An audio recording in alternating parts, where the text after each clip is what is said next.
खास खबर के प्रस्तुत करता है न्यूट्रेला डेली एक्टिव 41 पोषण तत्वों से बना न्यूट्रास्यूटिकल्स। सह प्रायोजक हैं Nutrela bone health 100% natural calcium supplement हड्डियों की मजबूती के लिए।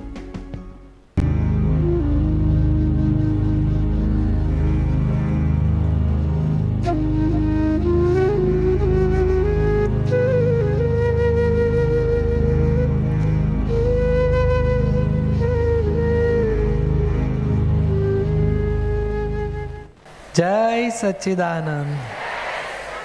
આપ સૌની અંદર બિરાજેલા પરમાત્માને અત્યંત ભક્તિપૂર્વક અભેદ ભાવે નમસ્કાર નમસ્કાર નમસ્કાર।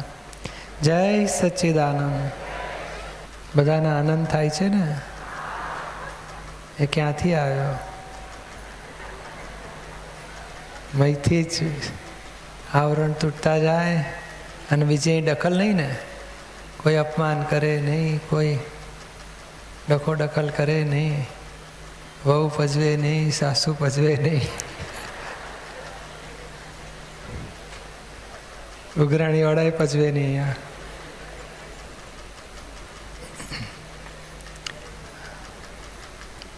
અને એક ધ્યેયવાળા ભેગા થાય ને એટલે સામસામે વાઇબ્રેશનો બધા મળે। અને અહીંયા કોઈ કંઈ જોઈએ છે એ ભાવના જ નથી કોઈને, બધું છૂટવા માટે ભેગા થયા છે એટલે આનંદ આનંદ વધે બધાને। અને ખરેખર તો થોડુંક આપણે સાંભળ કરીએ છીએ ને, થોડું પ્રેક્ટિકલમાં જવાની જરૂર છે। અડધો કલાક પણ સામાયિક કરીએ તો બધું ઇન્ટ્રોસ્પેક્શન, આ બધું સંઘબળ વાતાવરણમાં એટલી બધી અસરો થાય અને આપણા દોષો જોવાના પુરુષાર્થ કરીએ તો બહુ ચોખ્ખું મેં દેખાય ખરું ઘણું બધું, અને ચોખ્ખું એ ઘણું થાય।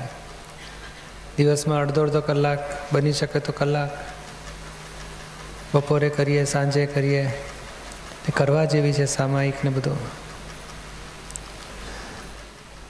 કારણ આપણો મોટો ધ્યેય તો આ બધા હિસાબ પૂરા કરીને કેમ કરીને છૂટાય આ સંસારમાંથી, એ જ મોટો ધ્યેય છે।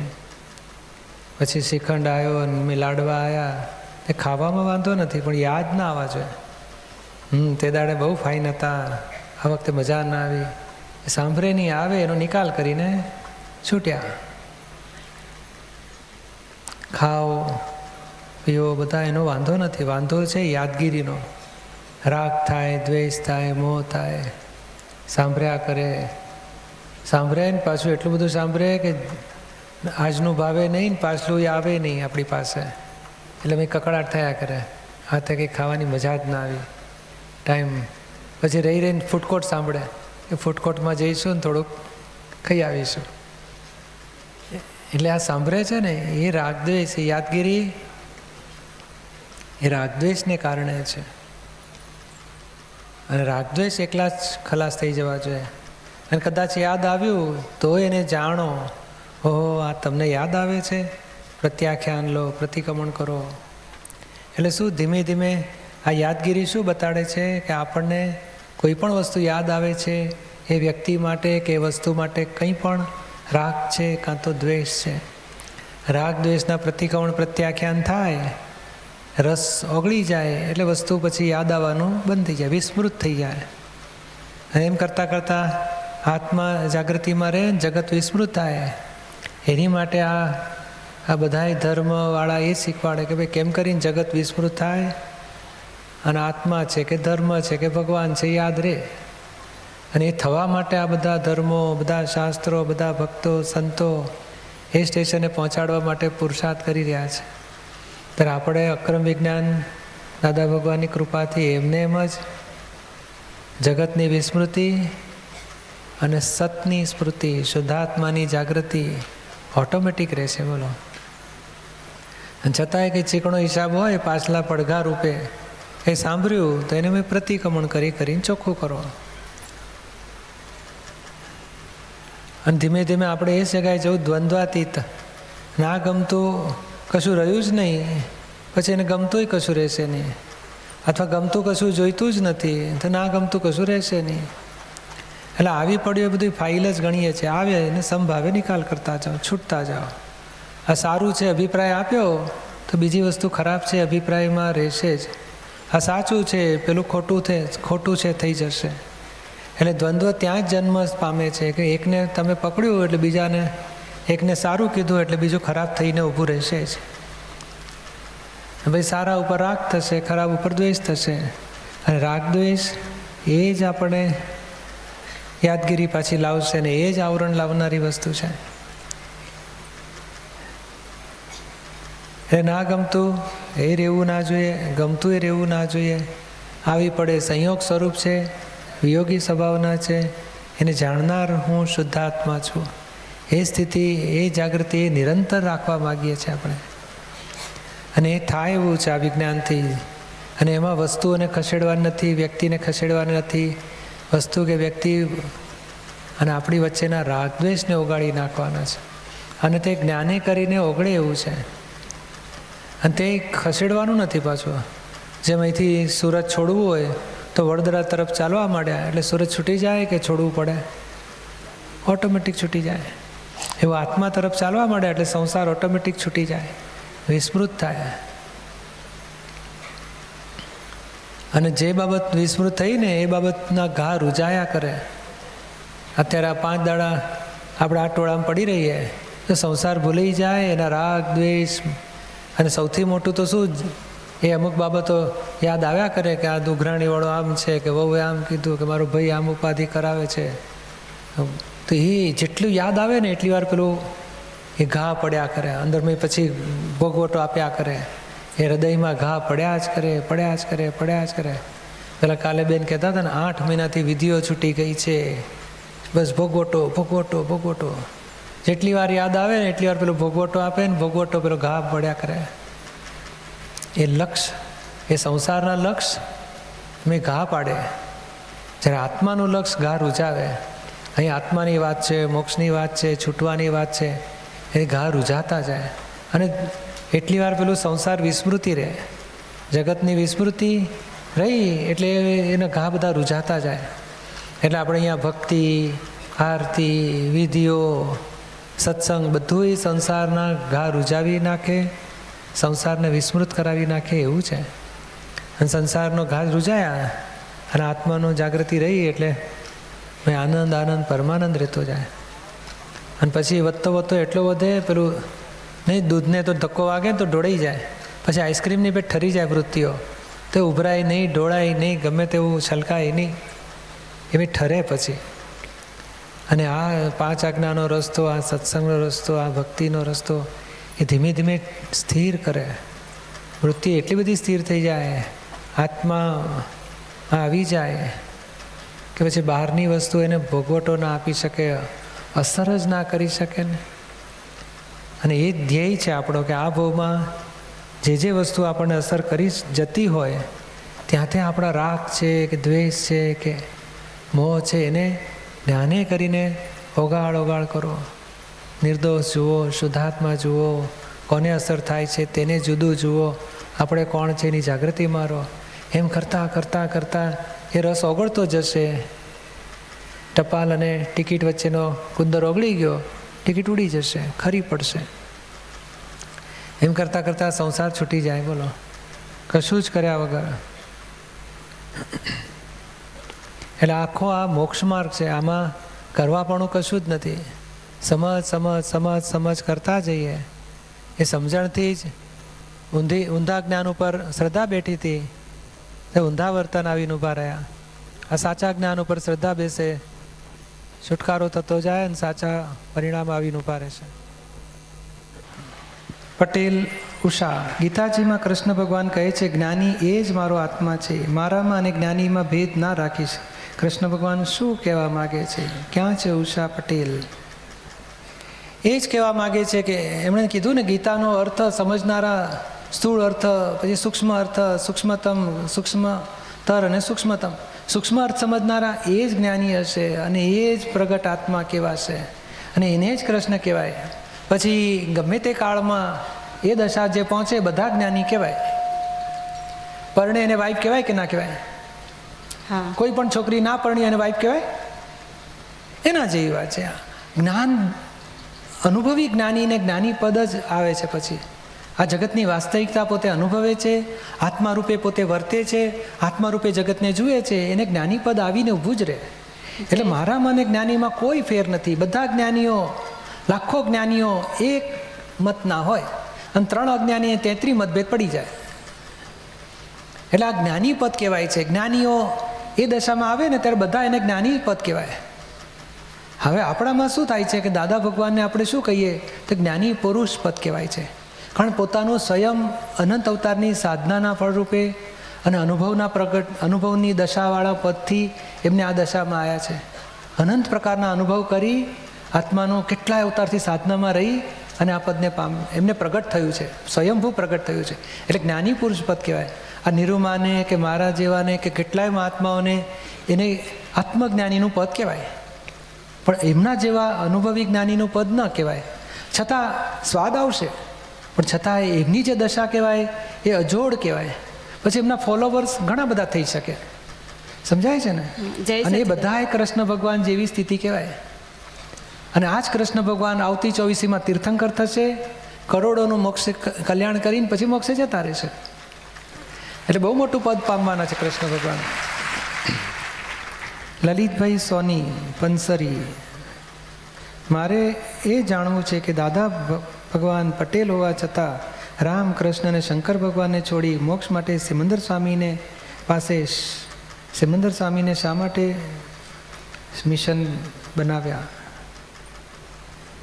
આમાં કેવું છે કે રામચંદ્રજી, કૃષ્ણ ભગવાન, શંકર ભગવાન, આજે કહે ને કે જે કૃષ્ણ ભગવાન ના કીધું કે જ્ઞાની એ જ મારો આત્મા, જે પ્રગટ આત્મા છે એ જ જ્ઞાની કહેવાશે. તો જ્યારે પ્રગટ હોય ને એ જ કામ કરી શકે. જેમ અત્યારે મનમોહનસિંહ હોય તે કામ કરી શકે કે ઇન્દિરા ગાંધી કામ કરી શકે? હાજર હોય તે. તો આજે હાજર કોણ છે? કૃષ્ણ ભગવાન, મહાવીર ભગવાન, રામ ભગવાન, શંકર ભગવાન. કયા ભગવાન હાજર છે? તો કે સિમંદર સ્વામી ભગવાન. આ તો આપણે જુદું ભેદ પાડીએ છીએ કે મહાવીર ભગવાન જુદા ને રામચંદ્રજી જુદા ને કૃષ્ણ ભગવાન જુદા ને શિવ ભગવાન જુદા. પણ તત્વ સ્વરૂપે એનો અર્થમાં કોઈ ભેદ પડતો નથી. આત્મજ્ઞાની થાય છે એ વધીને જ્યારે કેવળ જ્ઞાન પામે છે ત્યારે પરમાત્મા દશામાં પહોંચે છે. એટલે આત્મજ્ઞાની એને શિવ સ્વરૂપ કહેવાય છે, અજ્ઞાન દશા એને જીવ સ્વરૂપ કહેવાય છે. એ કૃષ્ણ ભગવાન એક સહાયક સંકેતધારી એટલે નરમાંથી નારાયણ થયા કહેવાય છે. અજ્ઞાન દશામાં એ નર સ્વરૂપ હતા અને જ્ઞાન દશામાં નારાયણ સ્વરૂપ થયા. રામચંદ્રજી પણ એ જ્યારે અજ્ઞાન દશા હતી ત્યારે અને પછી વશિષ્ઠ મુનિ પાસેથી જ્ઞાન મળ્યું તો જ્ઞાન દશામાં જ્ઞાની પદને પામ્યા અને નિર્વાણ પામીને મોક્ષે પણ ગયા. એટલે આજે હાજર કોણ છે? તો કે સિમંદર સ્વામી કેવળ જ્ઞાનમાં વર્તે છે અને કરોડો જીવોના કલ્યાણના નિમિત્તે તીર્થંકર દશામાં છે. માટે એમાં કંઈ કૃષ્ણ ભગવાનને પકડવા અને કૃષ્ણ ભગવાનને છોડી દીધા અને સિમંદર સ્વામીને પકડ્યા એટલે જૈનોના ભગવાન ને પેલા વૈષ્ણવના ભગવાન એવું નથી. એ જ પ્રશ્ન છે. બધા જ્ઞાનીઓ સરખા જ હોય છે. બધા આપણા ઘરે કોઈ બી આવે તો કે તમે વાણિયાના ભગવાનને પૂજો છો, આ જ કહેતા હોય છે. એટલે શંકર કે મોક્ષ ના આપી શકે કે કૃષ્ણ મોક્ષ ના આપી શકે આવો પ્રશ્ન કરે છે લોકો. હા, ના આપી શકે, પણ આજે હાજર કોણ છે એની મહત્વતા છે. શંકર ભગવાન તમને જો પ્રત્યક્ષ મળી જાય તો એમની પાસેથી લઈ શકો છો, કૃષ્ણ ભગવાન મળી જાય તો એમની પાસે લઈ શકો છો, રામચંદ્રજી મળે.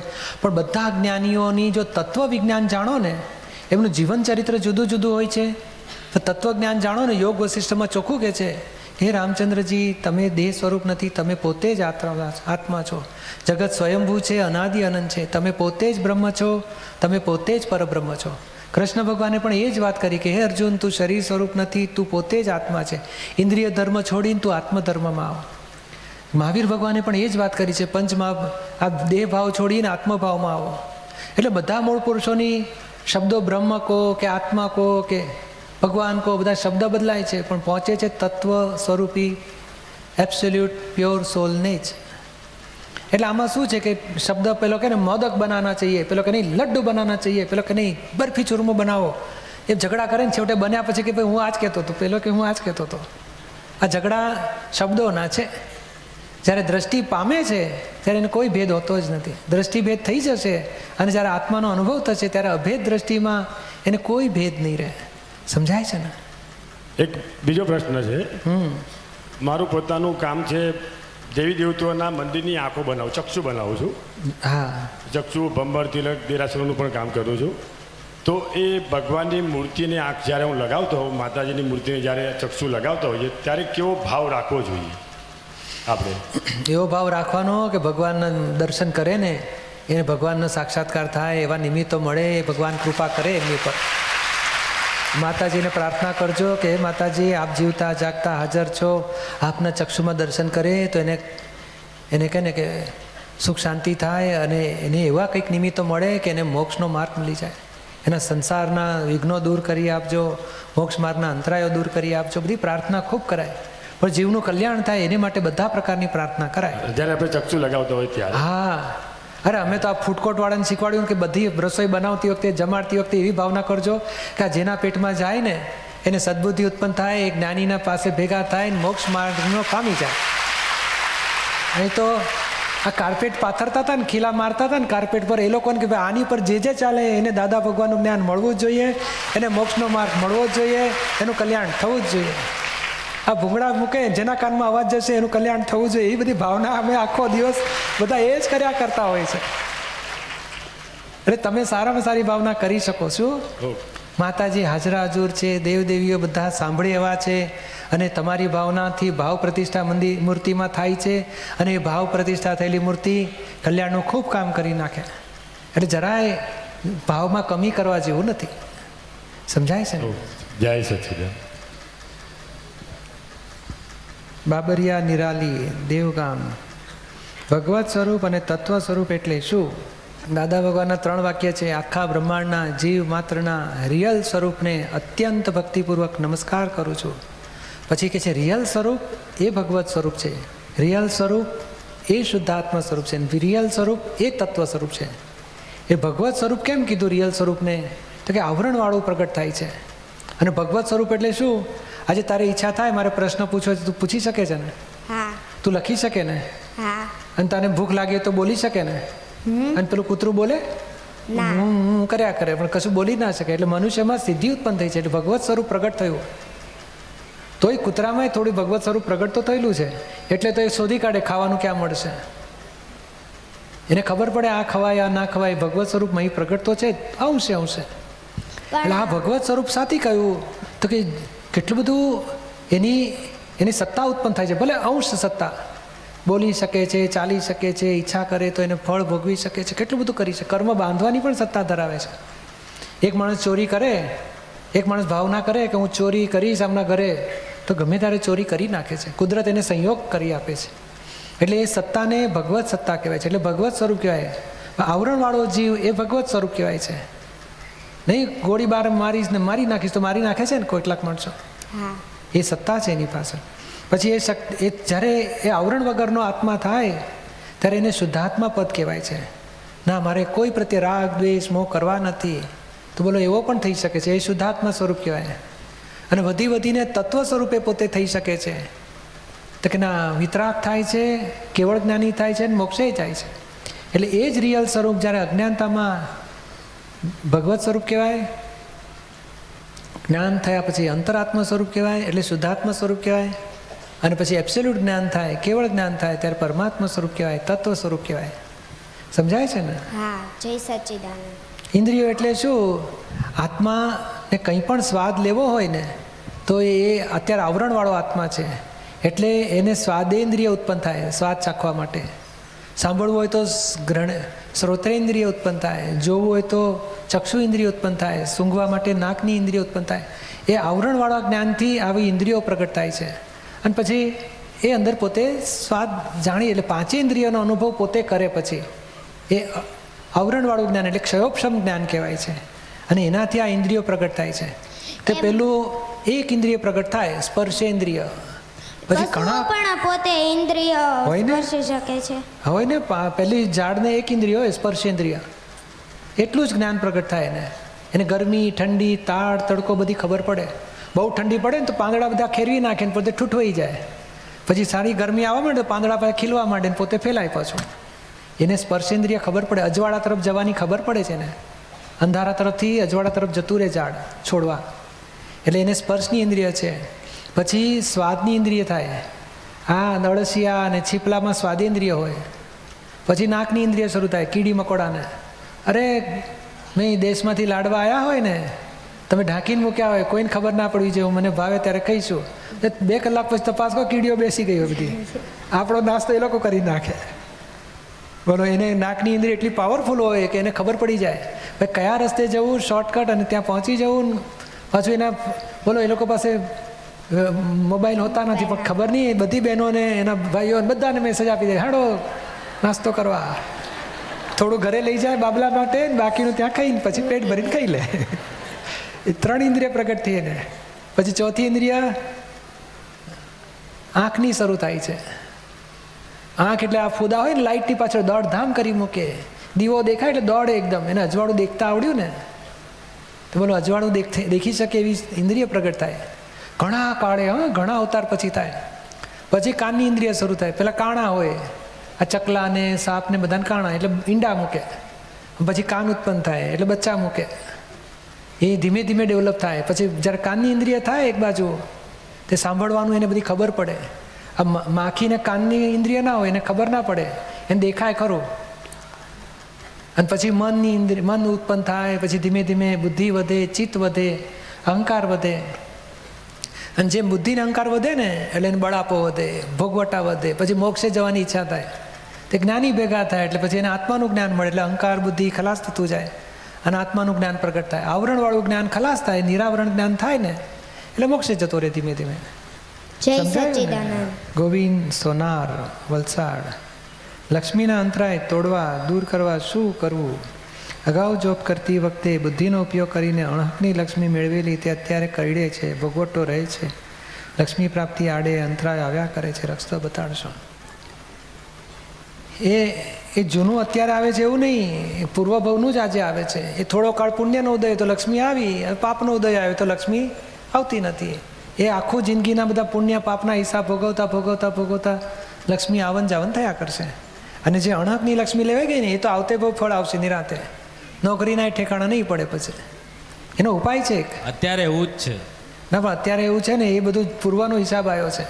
કારણ આ ભાવમાં આપણે અણહકની લીધી ને તો ગયા ભાવમાં એનાથી વધારે એક્સપર્ટ થયેલા આવીશું. ત્યાં થોડું બધું રહી ગયું હોય તો ફરી આ ભાવમાં લેવાઈ ગઈ. પણ હવે ઉપાય શું કરવાનો?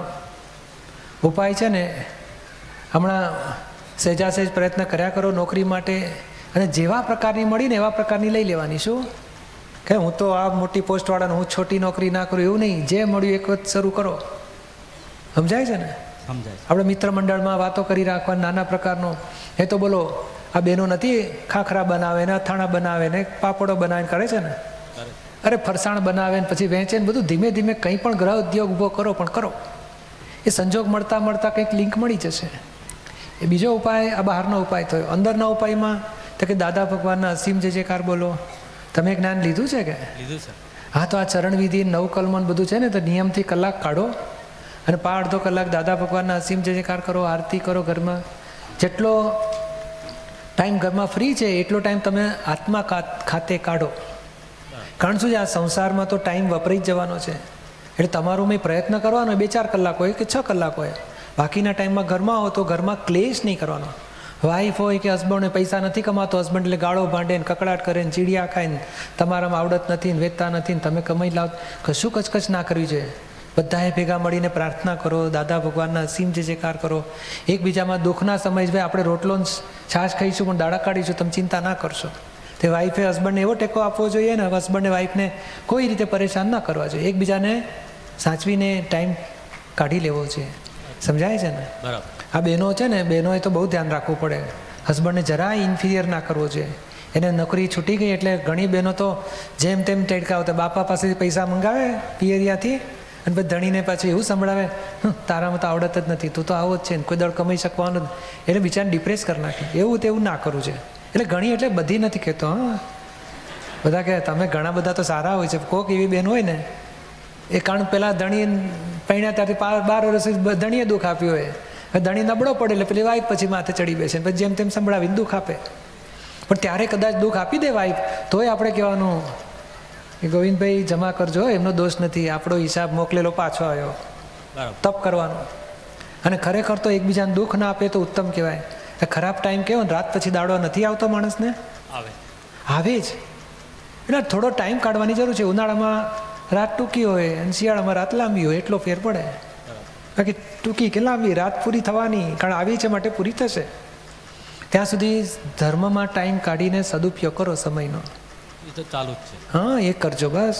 જય સચિદાનંદ. અને જે થઈ ગઈ છે પૂર્વે અરણકની લક્ષ્મી બધું, એના પ્રતિક્રમણ કરજો. અડધો કલાક બેસીને કે જેની આ બધી ભૂલચૂક થઈ બધાની માફી માગું છું. કોઈનું દેવું થયું નથી ને, ના દેવું નથી. તો ભાગ્યશાળી મહાભાગ્યશાળી મજા કરો.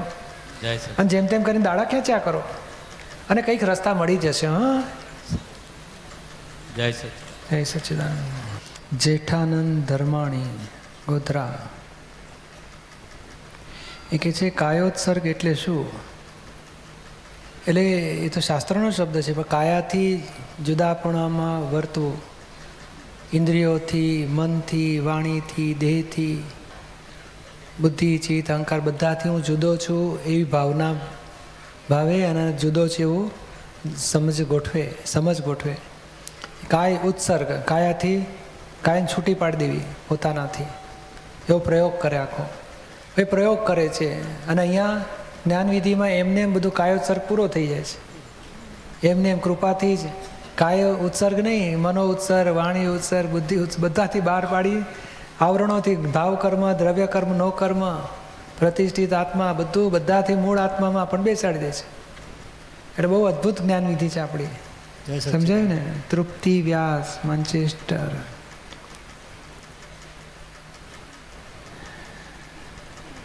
છે કે? હા, એ કે છે તૃપ્તિને કોઈ પણ જીવ પર દયા આવે ત્યારે જ્ઞાન કે આજ્ઞા ઉડી જાય, રાગ દ્વેષવાળું વર્તન થાય, ગમે તેટલું નિશ્ચય મજબૂત હોય તો પણ ફાઇલ છે તેવું રહેતું જ નથી. આવી અટકણ હંમેશા હોય છે, બહાર નીકળાતું જ નથી. વિતદ્વેષ જ થવું છે, પરંતુ ત્યાં આ અહંકારને કેવી રીતે વાળવો એ યોગ્ય દિશા મળતી જ નથી. યોગ્ય માર્ગદર્શન આપવા કૃપા કરશો. આમાં તમે કહો છો કે દયા આવે, તો દયા આવે એમાં પછી દ્વેષ ક્યાં આવ્યો? એક વ્યક્તિ ઉપર દયા આવે તો ઓટોમેટિક એને જે દુઃખ હોય, દુઃખ આપનાર વ્યક્તિ માટે દ્વેષ તો ઊભો થવાનો જ નહીં. એટલે એવો દ્વેષ થઈ જાય છે. હવે તમારો ઉપાય બતાડું. આનો ઉપાય એટલો છે કે તમે એને દયા કરી શકો છો, હેલ્પ કરી શકો છો, કે ફક્ત તમને દેખાય છે? ના, પૂરેપૂરી કરું છું. કરો છો? પણ અહંકારથી જ થાય છે, લગભગ બુદ્ધિથી જ થાય છે, જ્ઞાન નથી ગોઠવાતું. હવે એક ઉપાય કરો, પ્રાર્થના કરો. તમે એને જે હેલ્પ કરવી હોય તો કરજો, પણ પેલા પર અભાવ કરવાનો અર્થ નથી. કારણ શું છે કે બીજા ઉપર દ્વેષ કરવાનો અધિકાર નથી આપણને એમ લાગે છે એક માણસ બેંકવાળા પોલીસને મોકલ્યા હોય અને પહેલાંને દબડાવતા હોય કે 10 લાખની લોન ડિપોઝિટ કરી એણે લીધી હોય ને પછી ડિપોઝિટ પાછો આપતો જ ના હોય, તો પછી બેંકવાળા ઉપાય કરે કે ના કરે? તો બેંકવાળાનો કંઈ ગુનો છે? પોલીસવાળાનો ગુનો છે? અને તમારા જેવા જો કરે રે બિચારા ગરીબ માણસને તમે ત્રાસ આપો છો, બેંકવાળાને મારો ને પોલીસવાળાને મારો, એ કંઈ અર્થ ખરો? એવું તો ના. આ કુદરતના નિયમ તો તમે ઓળખો. તમારાથી થાય તો હેલ્પ કરો, પણ કોઈને માટે અભાવ તિરસ્કાર કરવાનો અધિકાર નથી. અને થયો હોય તો એના પ્રતિક્રમણ કરો અને પ્રાર્થના કરો કે આને દુઃખો મટી જાય અને કોઈ એને દુઃખો આપે નહીં. આખી બીજો રાગદ્વેષનું નવું કારખાનું ક્યાં શરૂ કરીશું? એક જ છે હજુ ભોગવેલું. એ રાગદ્વેષનું આપણે ઘરની ફાઇલો પૂરી કરી નથી શક્યા હજુ, તો નવું તોફાન ક્યાં ઊભું કરીએ આપણે? એટલે તમે ઉપાય શું કરો? પ્રાર્થના રૂપે ઉપાય કરો અને તમે સેવા કરી શકો તો કરો, પણ બીજા ઉપર દ્વેષ ના કરશો. થયા હોય તો એનું પ્રતિક્રમણ કરો. અને તે ઘડીએ ના થાય તો 2 કલાક પછી, 12 કલાક પછી, 2 દાડા પછી પણ પાછલા દોષોના પ્રતિક્રમણ કરીને ચોખ્ખું તો કરી શકાય. સમજાય છે ને? પણ આમાં ખબર નહીં કેવો ભરેલો છે ને કે કોઈ પણ આજ્ઞા કે બધામાં રહે, પણ આમાં તો કશું અડતું જ નથી. જાણે બધું નિર્લિપ થઈ જાય છે. એમની જો તમે લખ્યું ને આ કાગળમાં ના લખ્યું કે મારાથી તે ઘડીએ ફાઇલ છે એવું રહેતું નથી, તો પછી રહી શકે કે નહીં? પછી એ બહુ મુશ્કેલી. 2 કલાક પછી કે 2 દાડા પછી થાય. તમે ધ્યેય નક્કી કરો ને મારે આવું રાખવું છે, સામાયિકમાં પકડાય છે બસ. તો સામાયિક વધારો, બીજું શું કરી શકાય? અથવા શક્તિઓ માગો કે એ દાદા ભગવાન મને આ વખતે જાગૃતિ રહે, ફાઇલ છે સંભાવે નિકાલ કરવો છે, એ મને શક્તિ આપો, જાગૃતિ રહે એવી. આ ઉપાય આટલું છે, શક્તિ માગો અને પ્રાર્થના કરો. સમજાય છે ને? બાકી નથી થતું એ તો હકીકત છે જ, કારણ આવરણો હોય તેથી ના થાય એવું બને. એનો ઉપાય આ છે કે પ્રાર્થના કરો અને શક્તિઓ માગો. જય સર. ઈશ્વરભાઈ અંકલેશ્વર. અંકલ ઈશ્વર અને ઈશ્વરભાઈનો પ્રશ્ન છે. ક્યાં છે ઈશ્વરભાઈ? એ કહે છે આ અગાઉ ચાલુ વર્ષમાં આપનો સત્સંગ સુરતમાં હતો ત્યારે જ્ઞાનવિધિના દિવસે ઈશ્વરભાઈ હોસ્પિટલમાં ICUમાં હતા. આપે મારી મોબાઈલ પર ફોનથી વિધિ પણ કરી હતી અને મને નવું જીવનનું દાન આપ્યું. આપની કૃપાથી મારું જીવન ધન્ય બન્યું. આ જીવન જગત કલ્યાણ માટે વાપરવા આપના પ્રત્યક્ષ આશીર્વાદ લેવા વિનંતી કરું છું. અંકલેશ્વરના મહાત્માઓએ પણ ઈશ્વરભાઈ માટે શાતા વેદનીય કર્મ ક્ષમતા ભાવે નિકાલ થાય એ માટે મોબાઈલ ઉપર મેસેજ છોડી પ્રાર્થનાઓ કરી હતી. તે મહાત્માઓને પણ મારા વંદન છે. બહુ સારી ભાવના છે. ક્યાં ગયા ઈશ્વરભાઈ? હા, જય સચિદાનંદ. બહુ સારું. આ તો દાદાની કૃપાથી બધું થયું અને આપણું પુણ્ય હોય ને પાછું થોડુંક બાકી. અને આ જગત કલ્યાણના કામમાં કંઈક નિમિત્ત બનવાનું, સહભાગી થવાનું. તમારા પ્રશ્ન છે હું શુદ્ધાત્મા છું, એવું કોણ બોલે છે? હું જ બોલે છે. હું જે પેલા ઈશ્વરભાઈ બોલતો હતો, હવે એ કહે છે કે હું શુદ્ધાત્મા છું. I without my is pure solve. I without my is God. પેલા આઈ વિથ માય એને જીવાત્મા કહેવાય છે. અસ્તિત્વ તો જીવ માત્રનું છે જ. આ રોંગ બિલીફ બેસી ગઈ સંજોગોના દબાણથી અને અજ્ઞાનતાથી અને લોકસંજ્ઞાથી કે તમે ખરેખર કોણ છે એનું ભાન નથી. લોકોએ જે ભાન આપ્યું કે તમે ઈશ્વરભાઈ છો, તમે માન્યું કે હું ઈશ્વરભાઈ છું. એટલે અસ્તિત્વ તો હતું પણ આરોપિત ભાવથી રોંગ પ્લેસ પર આપણે બેસી ગયા હું ઈશ્વરભાઈ છું અને હું ઈશ્વરભાઈ માન્યા. એટલે પછી આ વાઈફ મારી છે, આ ઘર મારું છે, આ પૈસો મારું છે, તબિયત મારી છે, જીવન મારું છે, બધું માન્યું આપણે. હવે આપણને રાઈટ બિલીફ મળી કે ના, ઈશ્વરભાઈ તો રિલેટિવ સ્વરૂપ છે, રિયલમાં હું શુદ્ધ આત્મા છું. સમજાય ને? એટલે હુંને જ ભાન થાય છે, તમને પોતાને જ ભાન થાય છે. પેલા આરોપિત ભાવમાં હતા, હવે સ્વભાવ ભાવમાં આવ્યા. સમજાય ને? શુદ્ધને શુદ્ધ કેમ બોલવું પડે છે? હે, શુદ્ધ આત્મા છે એમ એ કેમ બોલવું પડે છે? એમ એ ઊંધું ચાલ્યા હતા. એટલે તમે 20 માઇલ ઊંધા ગયા હોય પછી ખબર પડે કે ભાઈ એરપોર્ટ તો પાછળ રહ્યું 1.5 કિલોમીટર, તો આપણે ઊંધું ચાલ્યા એનું પાછું ફરવું પડે કે નહીં? એવું આ ઊંધા આંટા વીટેલા ઈશ્વરભાઈ છું, ઈશ્વરભાઈ છું. હવે આંટા ઉકેલી રહ્યા છે, હું શુદ્ધ આત્મા છું. પછી ઉકલી જશે ને પછી હું શુદ્ધાત્મા છું બોલવું નહીં પડે. પછી રહેશે, વર્તશે. સમજાય ને? અને તે બોલવા પણ હોતું નથી. એની મેળે વૃત્તિઓ પાછી ફરે છે. જે વૃત્તિઓ ઈશ્વરભાઈ તરીકે સંસારમાં ભટકતી હતી એ વૃત્તિ હવે પાછી ફરી રહી છે અને એ જાતે જ બોલી રહી છે. એટલે આત્મા થઈને, આત્મારૂપ થઈને પોતે બોલે છે હું શુદ્ધ આત્મા છું. આખો પ્રોસેસ ઓટોમેટિક ચાલુ થયો અને એ પૂરો થશે એટલે બંધ થઈ જશે બોલવાનો. પછી વર્ત્યા કરશે. એવું સમજાયું ને? અરે મોક્ષ કોનો થાય છે? મોક્ષ એનો જ થાય છે જે બંધનમાં આવેલો હું ઈશ્વરભાઈ માનવાથી અહંકાર ઊભો થયો એને બંધન ભોગવે છે. અને હું શુદ્ધાત્મા છું એ પેલો ભાવ મોક્ષ થાય છે. એટલે અહંકાર છૂટે એટલે ભાવ મોક્ષ થાય. પછી ધીમે ધીમે દેહનો મોક્ષ થઈ જાય, દેહ ખલાસ થઈ જાય એટલે દેહથી છૂટ્યો, નવા કર્મ બંધાયા નથી એટલે છેલ્લો આત્યંતિક મોક્ષ થાય. સમજાય છે ને?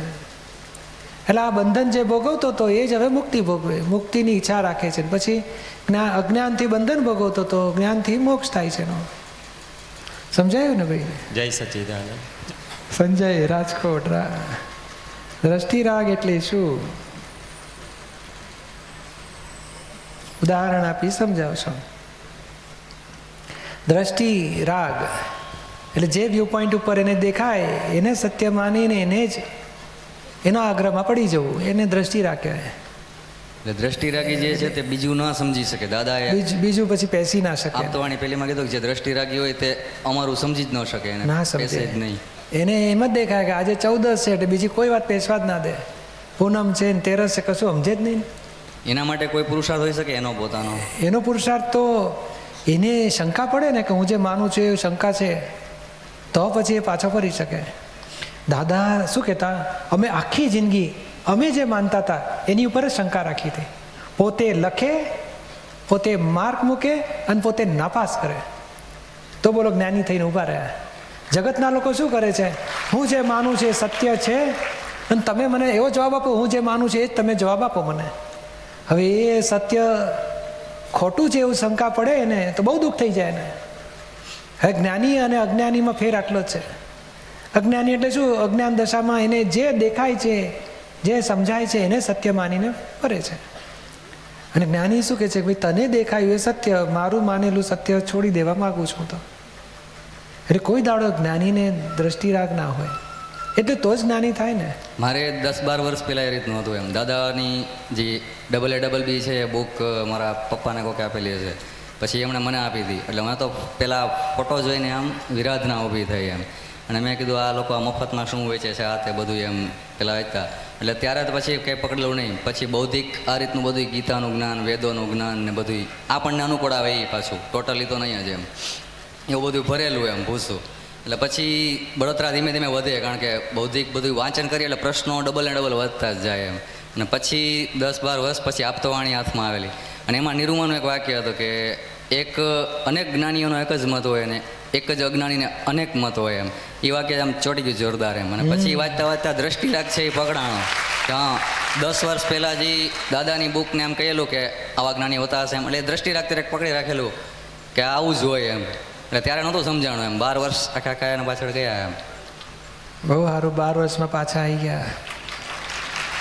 નહીં તો કેટલાક તો 20 વર્ષે પાછા નથી આવતા, પણ આવે છે ખરા 30 વર્ષે પાછા તો આવે છે. કારણ શું છે કે આ સંસારમાં હવે ક્યાંય સુખ રહેવાનું નથી.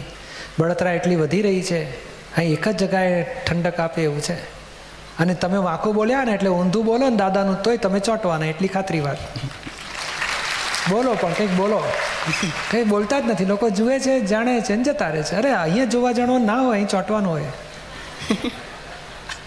ઊંધું કંઈ બોલો કે સીધું બોલો, પણ બોલશો એટલે ચોંટવાના તમે દાદા ભગવાન જોડે. સારું, આપણે જ્ઞાન વાક્યો બોલીએ છીએ, હું અમર છું, અચ્યુત છું. તેવા કોઈનું નામ હોય તો એણે શું ગોઠવવું? એણે સમજી જવાનું કે ભાઈ આ અચ્યુતભાઈ જુદા છે ને હું તો અચ્યુત છું.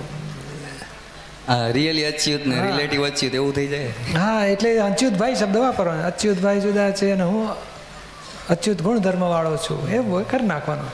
હવે હોય છે ને જાગૃતિ ને પ્રજ્ઞાન બધા શબ્દો, એટલે પછી કોઈ પ્રજ્ઞા શક્તિ જુદી છે ને પ્રજ્ઞાબેન જુદા છે, એટલે સમજી જાય. શું કરવું, કંઈક કરવું તો પડે ને. એક જગ્યા અમે ગયેલા ને એનું નામ બ્રહ્મ હતું.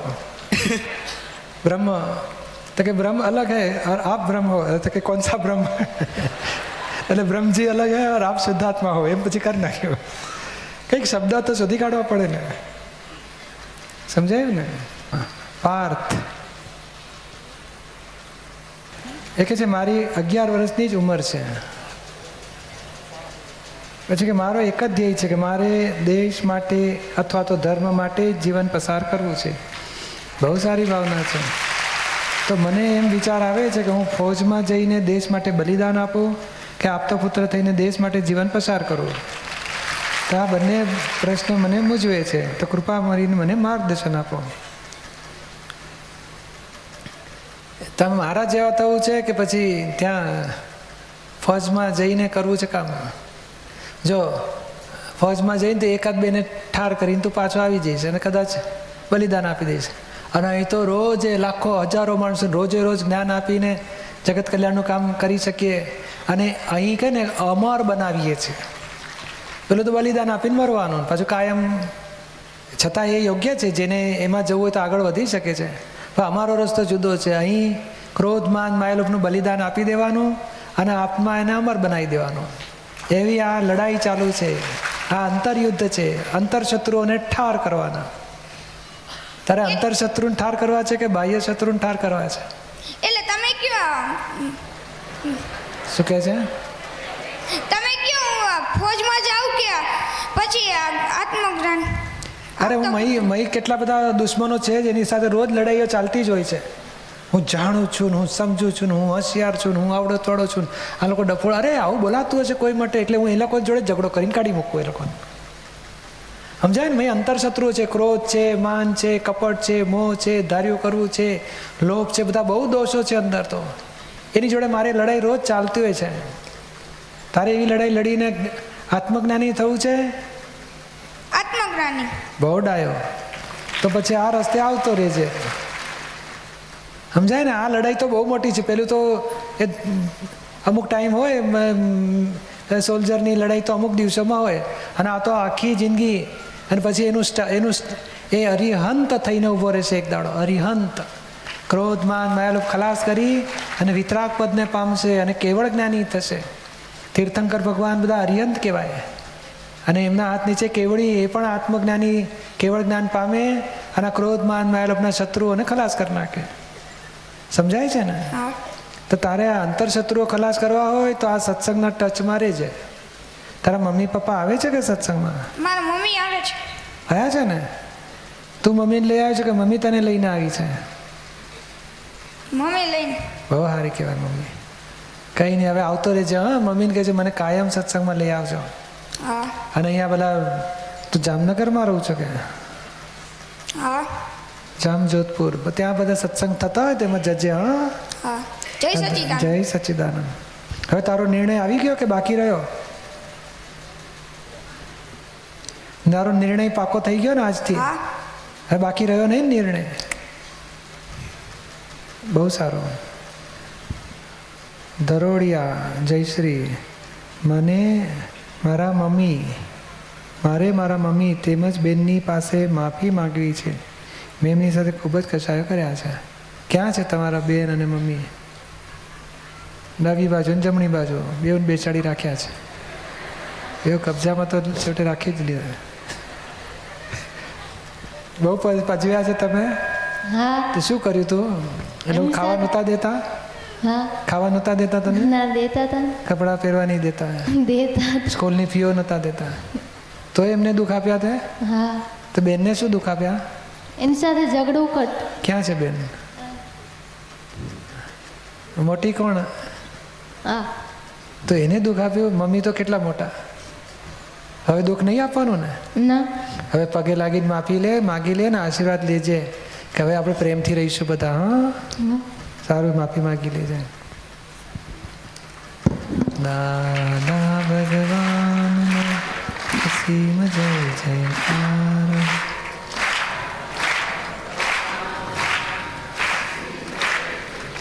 બેનને પગે લાગીને માફી માગી લે.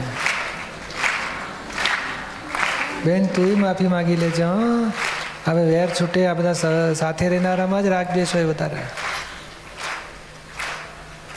અને સરસ પ્રેમથી રહેજો. હા, નાની મોટી જ્ઞાનથી ગોઠવણી કરજો, એડજસ્ટમેન્ટ લઈને. સરસ પ્રેમથી રહેજો બધા. હા, જય સચ્ચિદાનંદ. હા, માફી માગી લો મમ્મી.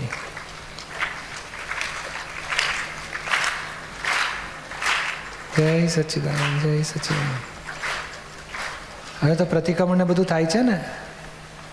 હે, જ્ઞાન લીધું છે બેન તે? હા. પ્રતિક્રમણ ને રોજ કરું છું ને? હા. કરજો. હા, બધાએ જ્ઞાન લીધું છે? હા. બધા બેસીને રોજ 10-15 મિનિટ કાઢવાની. આખા દિવસમાં એકબીજાને શું દુઃખ અપાઈ ગયા એની પર પ્રતિક્રમણ કરો એટલે ઘરમાં પછી પ્રેમનું વાતાવરણ થઈ જશે. હા, પણ પપ્પા નથી આવતા જ્ઞાન લેવા. એ તમારે સુધરશો ને એટલે આવશે તરત જ. હા. આવશે. હા, બધા આવે છે, આવશે. હા. છે ને કેટલું બધું. આ ભાઈઓ જેટલા છે એટલા જ બહેનો બેઠા છે ને બધા, અને બહેનો છે એટલા ભાઈઓ છે. એટલે કેમ તો કે બધાના ઘરમાં શાંતિ થાય છે એટલે પછી એકાદ મેમ્બર રહી ગયો તો પછી આવે. કોકની ગાડી મોડી પડે પણ આવવાની ખરી આ સ્ટેશને. જય સચ્ચિદાનંદ. જસ્સુબેન, પોરબંદર. હું કૃષ્ણ ભગવાનને મારા ઈષ્ટદેવ નાનપણથી જ માનતી હતી. ક્યાં છે જસ્સુબેન? હા. હરેક કામમાં મારા ઈષ્ટ કૃષ્ણના જ દર્શન કરતી હતી. એટલે કૃષ્ણનું જ નિધિધ્યાસન થયેલ છે. મેં જ્ઞાન 2005માં નિરૂમા પાસે લીધું, પોરબંદરમાં લીધું. દાદા મારા પૂજ્ય છે જ, પરંતુ મેં પહેલા કાળમાં વૈકુંઠમાં કૃષ્ણ ભગવાન પાસે જવાનો ભાવ કરેલો. હવે મહાવિદ્ય ક્ષેત્રનો ભાવ કરું છું. તો પહેલાં કરેલા ભાવનું શું થાય? એ માટે મને યોગ્ય માર્ગદર્શન આપશો. ના, આપણે ફોર્મ ભર્યું હોય રિઝર્વેશન, પછી કેન્સલ કરીને બીજું ભરીએ તો બીજી ટિકિટ મળે. શું એ લોકો જૂની કેન્સલ કરી નાખે? એટલે બહુ દુઃખી નહીં થવાનું. સમજાયું ને? હા, પણ ઈષ્ટ પેલા ગણ્યા હોય એટલે પછી પાપ ના લાગે ને? ના, કશો વાંધો નહીં. બધું આગળ જ છે. આ આગળનું સ્ટેશન છે. જેમ અમદાવાદથી કહેશે મને સુરતની ટિકિટ આપો, પછી કે નહીં મને મુંબઈની આપો, તો સુરતમાં આવી જાય કે ના આવી જાય? હા. સુરત આવીને પછી જાય અને પછી મુંબઈ પહોંચીશું આપણે. એટલે વૈકુંઠ ને બધું પૂરું થઈ ગયું. હવે મહાવિદ્ય ક્ષેત્રે આત્મામાં રહી કેવળ જ્ઞાન પામીને મોક્ષે જતા રહેવાનું પછી. હા, એટલે મોક્ષનો પતિ જશે હવે. કશું બોજો ના રાખશો. નર્મદાબેન પછાણી, રાજકોટ. ક્યાં છે? હું સ્વાધ્યાયમાં જાઉં છું, 30 વર્ષ થયા જાઉં છું. હવે સ્વાધ્યાયમાં જવાય કે નહીં જવાય? હવે તો દાદા ભગવાનમાં હું આવી ગઈ છું. મેં નિરૂમા પાસેથી જ્ઞાન લીધું છે. આપણે શેને માટે જતા હતા? જેમ હીરો ખરીદવો હોય તો સોનીની દુકાનમાં ફર કરતા હતા ને. ભાઈ 5 લાખનો હીરો પછી લઈ લીધા પછી સોનીની દુકાનમાં ફરવાની જરૂર ખરી? ફરવાની જરૂર ખરી? ના, હીરો ખરીદી લીધો આપણે દીકરીને લગ્નમાં આપવા માટે. હવે હીરા ખરીદ્યા પછી કઈ દુકાનમાં જા કરવાની જરૂર ખરી? પછી જરૂર નહીં ને. દાગીના ક્યાં સુધી લેવાના હોય ત્યાં સુધી લઈ લીધા પછી ખરી દુકાન ફર કરીએ આપણે? એ ઘરે ના બેસીએ શાંતિથી? હવે આત્માનું જ્ઞાન મળ્યું ને એટલે હવે પૂરું થઈ ગયું તમારું. સમજાય છે ને? એ કૃષ્ણ ભગવાનની ભક્તિ કરાવે છે. અને તમે કૃષ્ણ ભગવાને અર્જુનને જે જ્ઞાન આપ્યું એ જ્ઞાન મળ્યું. અને અર્જુન શું કહ્યું કે કરીશ મેં તમ વચનમ, તમે નષ્ટો મોહ, મારો મોહ નાશ કરી આપ્યો. હવે તમે જે મને આજ્ઞા આપી છે એમાં રહીશ. તો અહીંયા તમારો મોહ ખલાસ કરી આપીએ છીએ અને તમને 5 આજ્ઞા આપીએ છીએ. હવે આજ્ઞામાં રહેશો ને એટલે મોક્ષ થશે આપણો. સમજાય ને? એટલે હવે આગળનું મળ્યું છે, તમારે ખરેખર જરૂર રહેતી નથી. હવે શું મારા પાપ થયા છે ફાઇલ નંબર મારી ફાઇલો સાથે, તો તેમની પાસેથી હું માફી માગું છું. ક્યાં છે ફાઇલો? તો રાજકોટ છે. સારું, વાંધો નહીં. 12 વર્ષનો દીકરો દેહ વિલય થયો છે. તેની પણ મને તેણે જ મને દાદામાં વાળી છે, પણ તે મને યાદ બહુ આવે છે અને રડવું પણ આવે છે. દીપકભાઈ, મને શક્તિ આપો. બીજા દીકરાઓને વહુઓને બધા જ ડાયા છે. એ બધાએ તમારી પાસે જ્ઞાન લીધું છે. કંઈ નહીં, આ બાબા માટે છે ને પ્રાર્થના કરજો. ને દાદામાં વાળ્યા છે ને તમને, તો એ દાદા એને છોડશે નહીં, એ ખેંચી જ જશે દાદાને અને મોક્ષે લઈ જ જશે એને. એટલે દાદા ભગવાનને સોંપી દો. દાદા તમને સોંપ્યો આ દીકરો, તમે એને મોક્ષ માર્ગમાં આગળ લઈને મોક્ષે પહોંચાડજો. આજથી સોંપી દો દાદા ભગવાનને. અને ઘરે જઈને બધાના પછી બેસીને તમારી ફાઇલ, ચીકણી ફાઇલ હોય, તમે કલાક બેસીને પ્રતિક્રમણ કરી લેવું. એટલે બધું ચોખ્ખું થઈ જાય. જય સચ્ચિદાનંદ. પછી રાજારામ, વલસાડ. હા, જય સચ્ચિદાનંદ. હપ્તાણી 2 પાનું 439. એમાં લખ્યું છે કે જે માણસ ભાનમાં મૃત્યુ પામે તો તે ફરી મનુષ્યમાં આવે, બેભાનપણામાં મૃત્યુ પામે તો તે જાનવર ગતિમાં જાય છે, તો તે ફોડ પાડશો. આ તો શું, જ્ઞાન ના હોય ને એની માટે છે. જ્ઞાન હોય તો એ ભાનમાં રહે જ, અને જ્ઞાન ના હોય તો બિચારાને કેટલી મુશ્કેલી પછી. એટલે પછી છેલ્લી ઘડીએ બરાબર રહે નહીં તો એનો અવતાર બગડી જાય. અને આપણા મહાત્માઓને તો કદાચ બેભાન હોય ને તો એ ભાનમાં હોય ત્યારે એને જાગૃતિ હોય, હું શુદ્ધાત્મા છું. પછી દેહના ઉદય બદલાય તો બેભાન સ્થિતિ આવે, પણ અંદર આત્માનું ભાન હોય જ. એટલે સમાધિ મરણ કહેવાય. અને અહીંથી મહાવિદેહ ક્ષેત્રે જવાના અને મોક્ષે જવાના. એટલે આપણા મહાત્માઓ માટે તો બધાને સમાધિ મરણ થવાનું જ. મરણ વખતે સમાધિ રહેવાની જ. આત્માની જાગૃતિ રહેશે, હું શુદ્ધાત્મા છું ભાન પણ રહેશે. દેહ જુદો છે ને હું કાયમનો છું, શાશ્વત છું, એવો જાગૃતિ સાથે દેહ છૂટશે. સમજાયું ને? એટલે આપણા મહાત્મા માટે આ જાનવર ગતિ નહીં આવે, નરગતિ નહીં આવે, એની ગેરંટી. જય સચ્ચિદાનંદ. હા, જય સચ્ચિદાનંદ. ચાલો, આજે આપણે ખાસ એ ભાવના છે કે 1.5 કલાક આપણે સામાયિક કરીએ કે આપણે આ બધી ચીકણી ફાઇલો, રાગ દ્વેષ, બધા એકબીજાને દુઃખ અપાયું હોય તો સરસ આપણે 1.5-પોણો કલાકની સામાયિક કરીએ. જેનાથી બેસાય તો 50 મિનિટની પૂરી કરજો.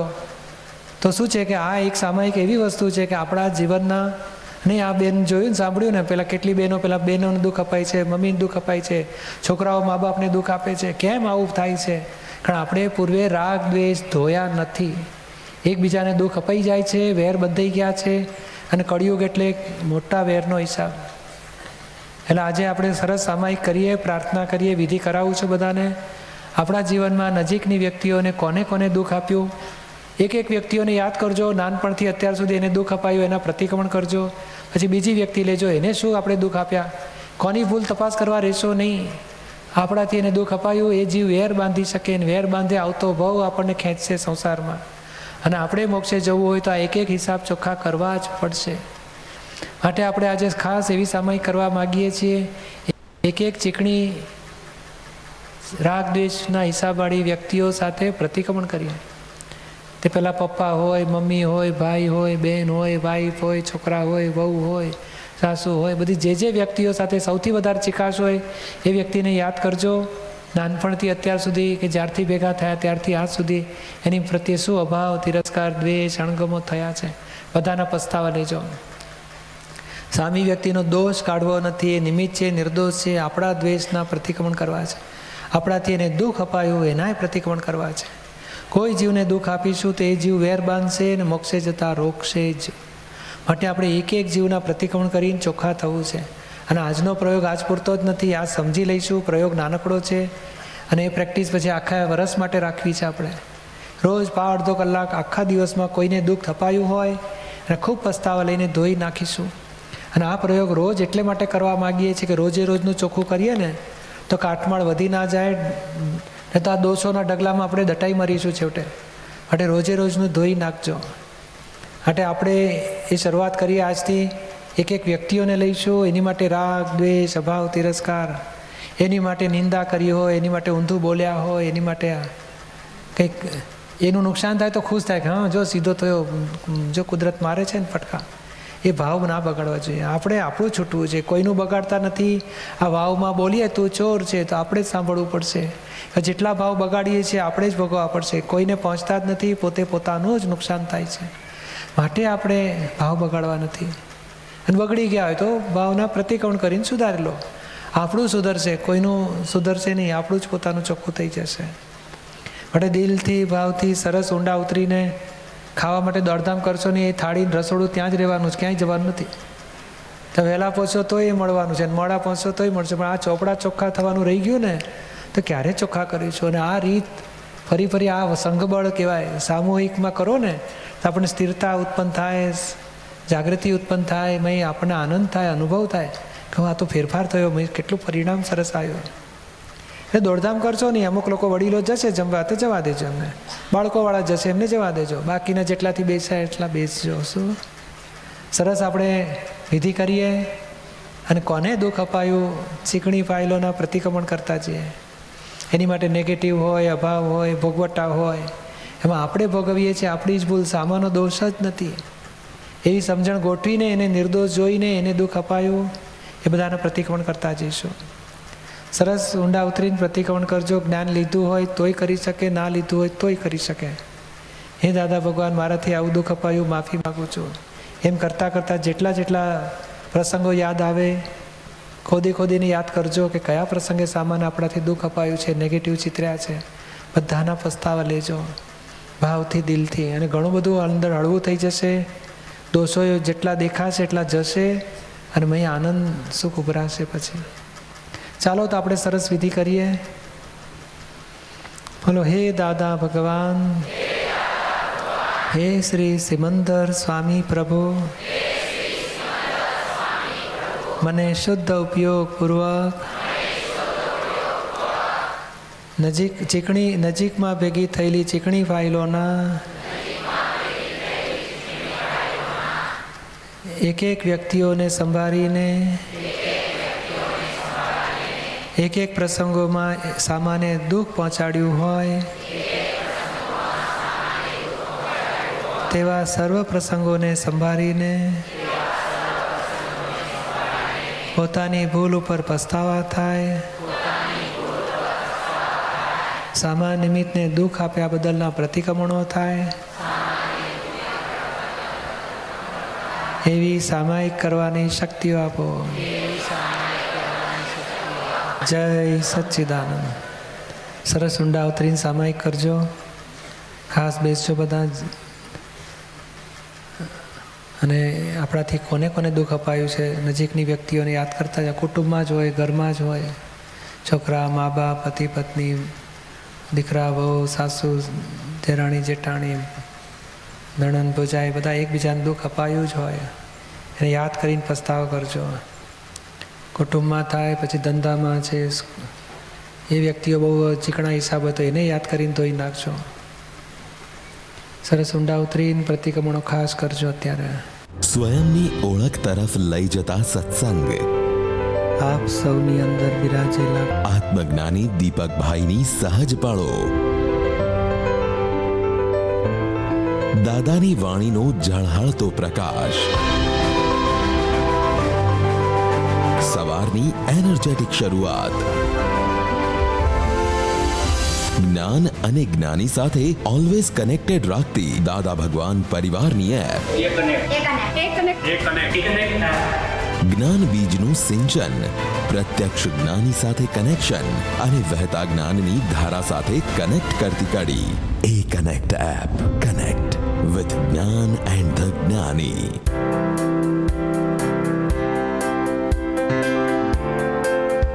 બહારથી તો આપણે હેલ્ધી રહી શકીએ છીએ, પણ અંદરની હેલ્થનું શું? ડિપ્રેશન, બેરોજગારી, ચિંતા, નિરાશા, ગુસ્સો, અપમાન, એકલતા. Unlock the inner block. નિહાળો રોજ રાત્રે 9 થી 10 આત્મજ્ઞાની પૂજ્ય દીપકભાઈના સાનિધ્યમાં. એ કનેક્ટ એપ, દાદા ભગવાન એપ, દાદા ભગવાન.tv અને દાદા ભગવાન ફાઉન્ડેશનની YouTube ચેનલ દ્વારા. It's Dada Bhagwan Foundation presentation. Trimandir Sankul, Adalaj, District Gandhinagar, Gujarat. Phone 9327010101.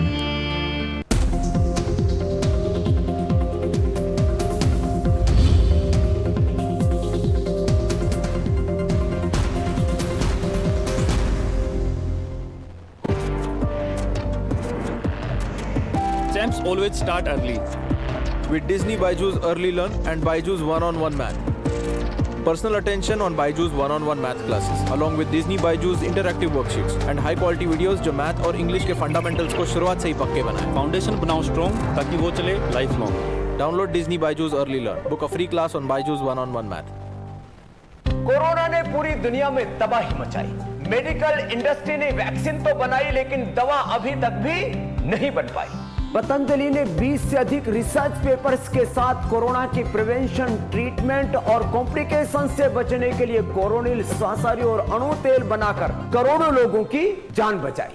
अगर इंडिया के किसी भी घर में आज कोई सब्जी लजीज है, अगर आज किसी रसोई में कोई खाना मामूली से बन गया अमीर है, मान लो उसमें अमूल मलाई पनीर है. खाना स्वादिष्ट तो अमूल मलाई paneer in the dish. Immunity को बढ़ाकर कोरोना से लड़ने के साथ साथ सर्दी, जुकाम व बुखार के लिए research and evidence based medicine है पतंजलि गिलोय खनबटी. मैं जीवन हूं. जानते तो होंगे आप मुझे, आपके अंदर भी तो हूं. कोई मुझे पेड़ों की छांव में ढूंढता है, तो कोई आलीशान गाड़ियों में. गला सूखा हो या जमीन,